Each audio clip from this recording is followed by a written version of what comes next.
राहुल गांधी बिना जाने देश के प्रधानमंत्री और आरएसएस को बिना जाने झूठ भरे जा रहे हैं। राहुल गांधी और कांग्रेस पार्टी की मंशा साफ हो चुकी है। ये विदेश जाकर सिर्फ और सिर्फ भारत का अपमान करते हैं। तो भाई इस टाइम पर देश में घमासान बहस छिड़ रखी है। राहुल गांधी अमेरिका के दौरे पर और देश में कुछ लोग, महान बुद्धिजीवी लोग, ये डिस्कशन कर रहे हैं कि राहुल गांधी ने किस तरीके से अमेरिका में इंडिया को बदनाम किया है। साथ में यह भी कहा जा रहा है कि राहुल गांधी ने अमेरिका में चाइना की तारीफें करी हैं। क्या ये दोनों बातें सच है? स्टेप बाय स्टेप आपको इस वीडियो में बताऊंगा। और अगर ये दोनों बातें सच है तो भैया ऐसी तारीफें तो हमारे श्री श्री 1008 बार श्री मोदी जी भी कर चुके हैं। तो शुरुआत करते हैं। सबसे पहले आपको सुनाता हूं कि राहुल गांधी ने आखिरकार क्या बोला है जिसको लेकर के इतना बवाल छिड़ा हुआ है यहां पे, और उस बवाल के चक्कर में एक लंका भी लग रही है, वो भी दिखाऊंगा आगे चल के। First of all, let's be clear. Not everywhere on the planet has an employment problem. Okay? The West has an employment problem. India has an employment problem. But there are many countries in the world that don't really have an employment problem. China certainly doesn't have an employment problem. Vietnam doesn't have an employment problem.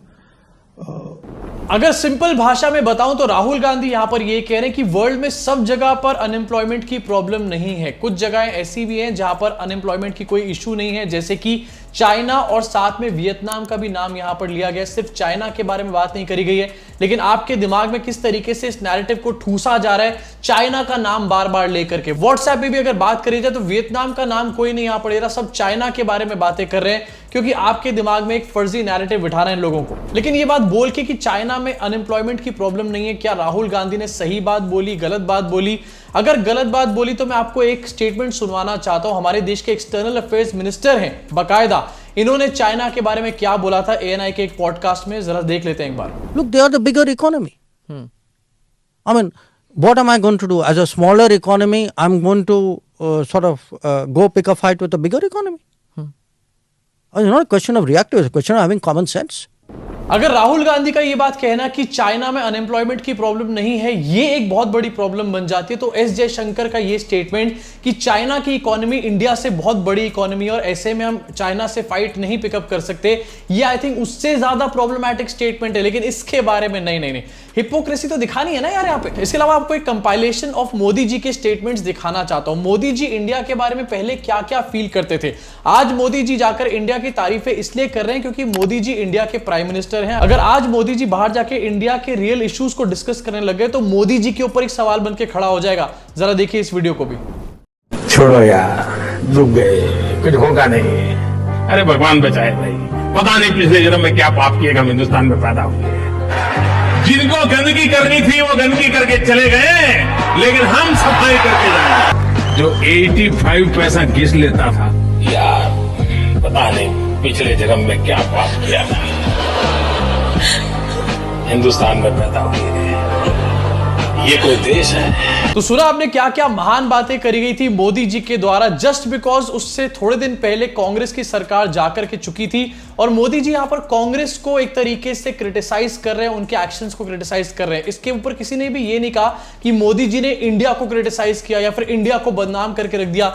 ये बात पूरी तरीके से simple. और आज राहुल गांधी भी वही चीज कर रहे हैं, बीजेपी को क्रिटिसाइज कर रहे हैं, इंडिया को कोई क्रिटिसाइज नहीं कर रहा है यहां पर। लेकिन कुछ लोगों के टॉप फ्लोर में अगर गोबर भर रखा हो तो उनको आप कैसे समझाओगे? और ये जो बातें राहुल गांधी कर रहे हैं, क्या ये बातें रेलेवेंट हैं या फिर नहीं है? अनएम्प्लॉयमेंट की जो प्रॉब्लम है वो हमारे देश में इस टाइम पर बहुत ही ज्यादा रेलेवेंट है। जितनी ज्यादा उसके बारे में बात करी जाए उतना ज्यादा कम है। अब मैं आपको दिखाता हूं कि प्रेजेंट में बीजेपी की अपनी मीडिया वो अभी तक सेम बातें बोल रही है। रूबिका लियाकत ने क्रिटिसाइज करने के लिए राहुल गांधी को शो बनाया, लेकिन मोदी जी को ही क्रिटिसाइज करके रख दिया। टेक्सास यूनिवर्सिटी में एक इंटरव्यू में भारत और चीन की तुलना की है आपस में। चीन से तुलना की तो इसमें कोई दिक्कत की बात नहीं है भाई। कोई भी अगर आपसे बड़ा मुल्क है या आपसे ज्यादा बेहतर कर रहा है तो फिर आप तुलना कर सकते हैं कि वहां बेहतर है, हमारे यहाँ क्यों नहीं है। इसमें कोई दिक्कत किसी को होनी नहीं चाहिए। कोई भी मुल्क अगर हमारे से बड़ा है, हमारे से बेहतर कर रहा है, हमारे को उसके साथ कंपैरिजन करने में कोई दिक्कत नहीं होनी चाहिए। ये बात खुद यहाँ पर रूबिका लियाकत बोल रही है।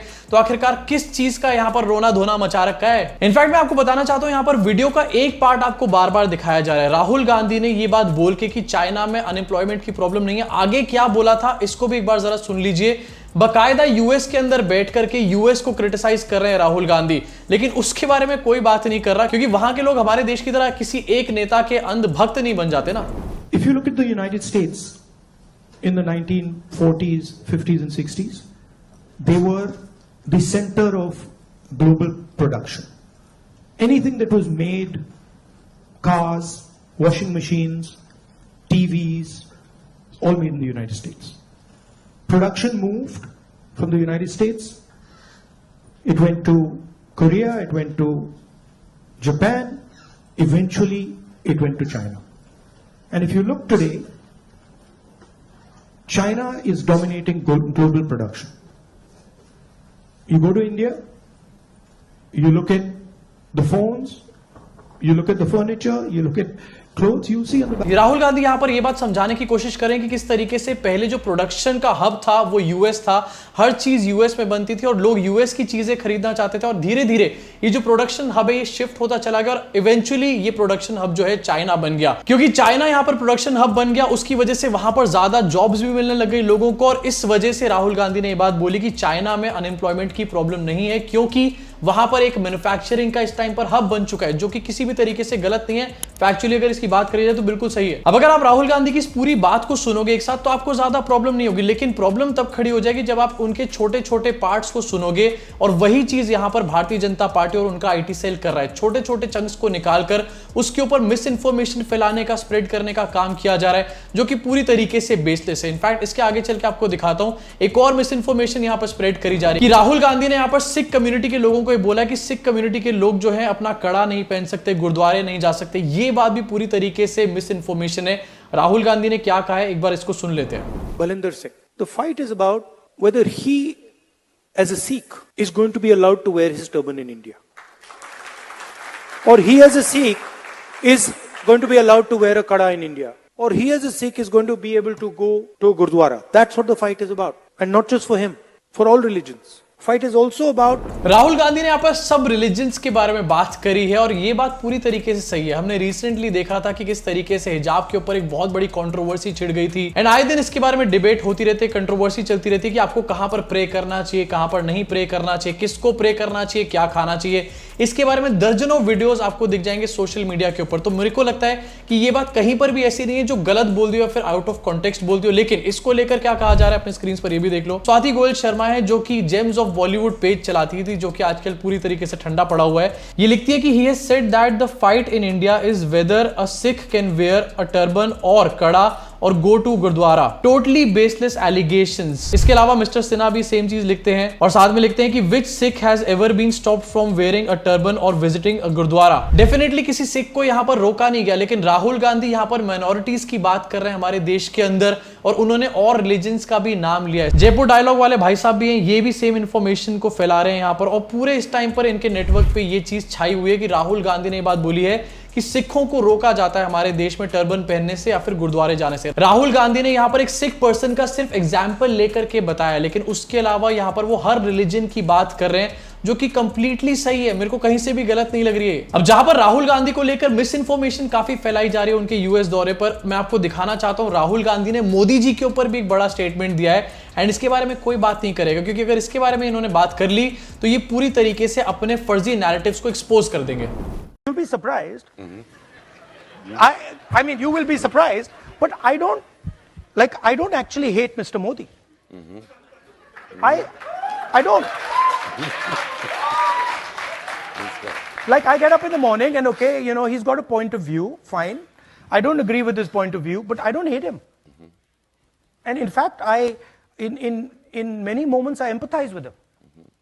Right? So it's not that I think that he's my enemy and now I hate him and he's got to be, no.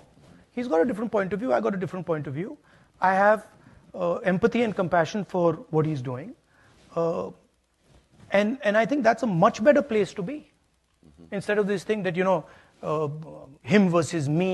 I don't think that's productive. Rahul Gandhi यहां पर कह रहे हैं कि उनको नरेंद्र मोदी से किसी भी तरीके की कोई नफरत नहीं है। राहुल गांधी नरेंद्र मोदी की आइडियोलॉजी से अग्री नहीं करते, इसलिए वो उनको अपोज करते हैं। बाकी किसी तरीके की पर्सनल यहां पर कोई दुश्मनी मोदी जी के साथ नहीं है। एंड आई थिंक इसी तरीके से होना चाहिए बाकी के सारे नेताओं को भी। लेकिन अगर आप लोग यहां पर बीजेपी के नेताओं से पूछोगे ना, तो वो ऐसी आग उगलेंगे कि आपके कान फट जाएंगे पूरी तरीके से। अब देखो, राहुल गांधी के बारे में तो सारे के सारे इस टाइम पर भक्त बात कर रहे हैं, पूरा बीजेपी आईटी सेल बात कर रहा है, बीजेपी की अपनी सारी गोदी मीडिया इनके बारे में बात कर रही है। लेकिन बात करने के चक्कर में इन्होंने अपने श्री श्री श्री भक्तों के पुआ की लंका लगा के रख दी है। मैं आपको दिखाना चाहता हूं, कल एक बहुत बड़ा इवेंट हुआ जहां पर crown Prince of Abu Dhabi जो है इंडिया पहुंचे थे और इन्होंने मोदी जी के साथ मुलाकात भी करी है। आपकी स्क्रीन के ऊपर इसका बकायदा एक वीडियो चल रहा होगा, लेकिन इसके बारे में कोई बात नहीं कर रहा। क्या इनके बीच में डील्स हो रही हैं, एनर्जी की डील्स के बारे में यहां पर बात करी जा रही है, लेकिन उसको लेकर के कोई भी डिस्कशन यहां पर नहीं चल रहा। आपको दिखाना चाहता हूं आपकी स्क्रीन के ऊपर मिस्टर सिन्हा की पूरी टाइमलाइन है, जहां पर ये राहुल गांधी और उनके स्टेटमेंट से रिलेटेड बहुत सारी बातें कर रहा है। लेकिन पिछले कई घंटों में इसने मोदी जी की जो विजिट हुई है अबू धाबी के क्राउन प्रिंस के साथ, उसके बारे में एक बार भी बात नहीं करी। सेम गोज फॉर बाकी के भक्त ऑल्सो। राहुल गांधी की माला जप रहे हैं, मोदी जी की माला जपना भूल गए क्या? वैसे इसी के साथ आगे बढ़ना चाहता हूं और एक और न्यूज आपको दिखाना चाहता हूं। ये बहुत ज्यादा ट्रेंड नहीं कर रही है, लेकिन महाराष्ट्र इलेक्शन से पहले बहुत ज्यादा क्रूशियल है अपने आप में। अपने स्क्रीन पर देखिए इसको।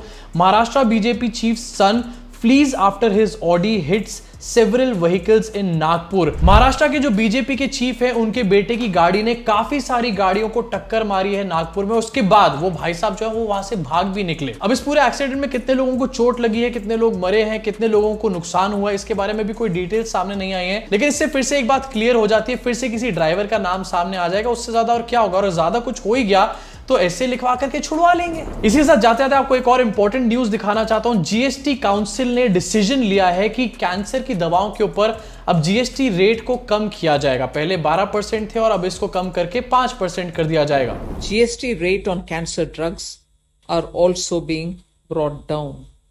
It's being reduced from 12% to 5% in order to further reduce the cost of cancer treatment. Then also decision on namkeens, extruded, expanded, savory food items. GST rate on these is being reduced prospectively, not retrospectively, prospectively from 18 to 12%. नमकीन के ऊपर 18 से 12% कर दिया GST. लेकिन बात करने वाला मुद्दा यहां पर है कि कैंसर की दवाओं के ऊपर आखिरकार पहले 12% जीएसटी क्यों था? कहीं ये भी नेहरू ने तो नहीं किया था? And I certainly know this कि निर्मला आंटी ने कभी भी अपना कैंसर का कोई इलाज नहीं करवाया होगा और ना ही उनको भगवान करे कि ऐसा कभी जरूरत पड़े कराने की। लेकिन देश में कितने लोग हैं, कितने गरीब लोग हैं जो कि कैंसर से पीड़ित हैं, अभी तक वो दवाओं के ऊपर 12% जीएसटी दे रहे थे। मतलब इसके ऊपर भी निम्मोताई जो है पैसे कमा रही थी। वैसे इसके साथ सोशल मीडिया पे ये जोक्स भी चल रहे हैं कि आखिरकार ये कैसे हो गया, निर्मला ताई ने जीएसटी कम कैसे कर दिया। अब आपका क्या रिएक्शन है इस खबर के ऊपर? इनफैक्ट आपका क्या रिएक्शन है राहुल गांधी की जो पूरा स्टेटमेंट है? क्या राहुल गांधी ने इंडिया को बदनाम करके चाइना की तारीफ करी? आपको भी ऐसा लगता है? नीचे कमेंट सेक्शन में कमेंट करके अपनी भड़ास को पूरी तरीके से निकाल डालना। मैं आपसे मुलाकात करूंगा इस चैनल के अगले वीडियो में।